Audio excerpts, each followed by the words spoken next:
And for more tonight, I am joined by Roderich Kiesewetter. He's member of the German Parliament's Foreign Affairs Committee and a former General Staff Officer of the German Armed Forces. And Zachary Hosford, he is the Deputy Director of the Asia Programme and the German Marshall Fund in Washington, D.C. Gentlemen, welcome to both of you.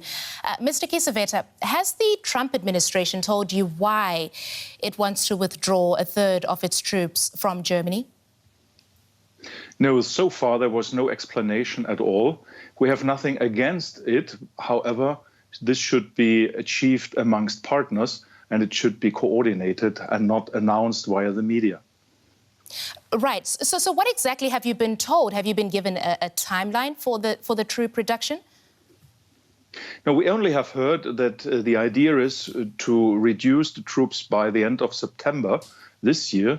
Our demand from the Parliament is that there should not be any facts prior to the US presidential election. So we would like to see the new administration to handle this topic. But this is not be done within several months because there are thousands of people and also their families. And there are also contracts. And we, as a strong partner for the United States, would like to see these troops to stay in Germany. All right, Mr. Hosford, I'll come to you now. Let's consider the Pacific for a moment. The US wants Japan to pay even more for the US military umbrella. Why would Mr. Trump be making this demand now? Well, it's difficult to know exactly what's behind his thinking.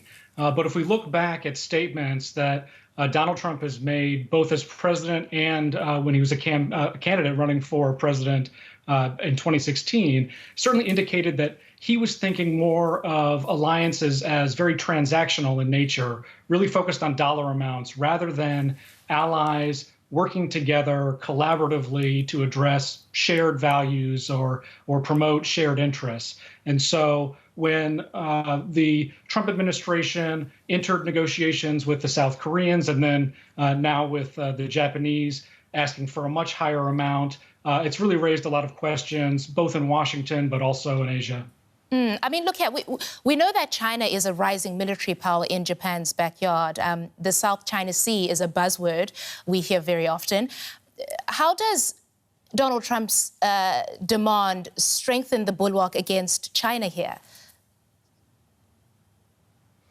Yeah, it's important for the U.S. and Japan to maintain their strong alliance. We've actually been working very hard over the past few years to increase interoperability, make sure our forces work well together, in part because of the military modernization from China and its increased use of maritime vessels, both Coast Guard and People's Liberation Army Navy vessels, which have been a significant challenge. And so it is very important for us to work together. This, unfortunately, the question about how much Japan should be covering for U.S. forces in Japan is distracting from this, when we really need to be focusing on ever continuing to tighten our alliance.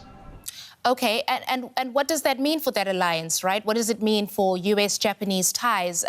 Does it weaken this military partnership? I don't know if I would go so far to say as it weakens it, or at least there won't be permanent damage if we are able to get through this patch here.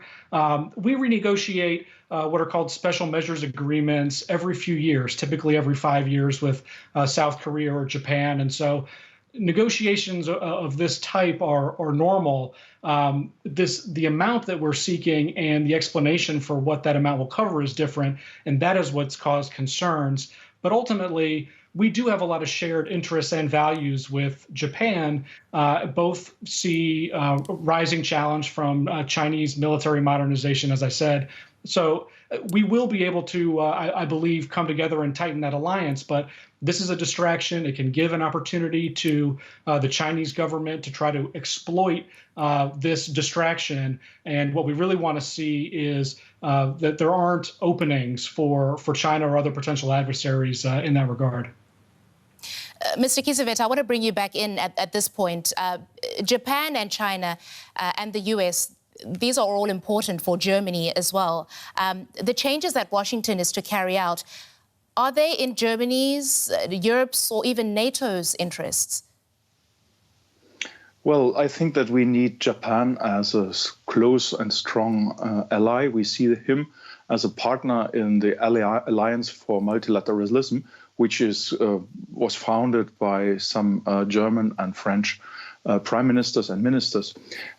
Nevertheless, what we need is a credible burden sharing, a sign from the European Union and the European NATO members that we are willing to take over more responsibility from the Americans in the close vicinity of Europe. Look to Ukraine, look to the Western Balkans, to the Near Middle East and to Libya. So a fair burden sharing in view of the Americans would mean that we take over more responsibility to become more credible.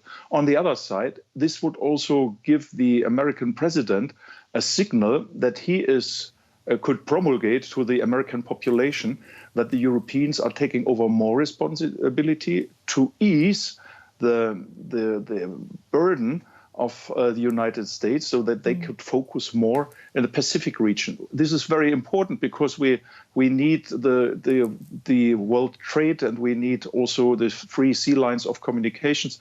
And therefore, it is all in one. So a close cooperation with Japan is also very helpful for the European Union. Do you think this is really going to happen, that we will see troops being pulled out of Germany? Well, this was an announcement. And the question is when and where to. If they shift these troops to Poland, this would not be very negative because Poland has a strong fear of threat towards the Russian movements, border violations, as well airspace violations, and a lot of hybrid warfare. So this would give a signal for more defense and credibility of NATO towards Russia. However, we expect from the US president that he is discussing this with his closest allies in the European Union and in NATO, because you cannot shift troops without coordination with the host nation. And Germany, since its sovereignty since 1990, is a very strong partner, and we would like to be handled also even-handed with the United States. This is not the way you treat your close partners. Okay. Roderich Kiesewetter, member of the German Parliament's Foreign Affairs Committee and a former General Staff Officer of the German Armed Forces, and Zachary Hosford, the Deputy Director of the Asia Programme and the German Marshall Fund in Washington, D.C. Gentlemen, thank you both for those insights tonight.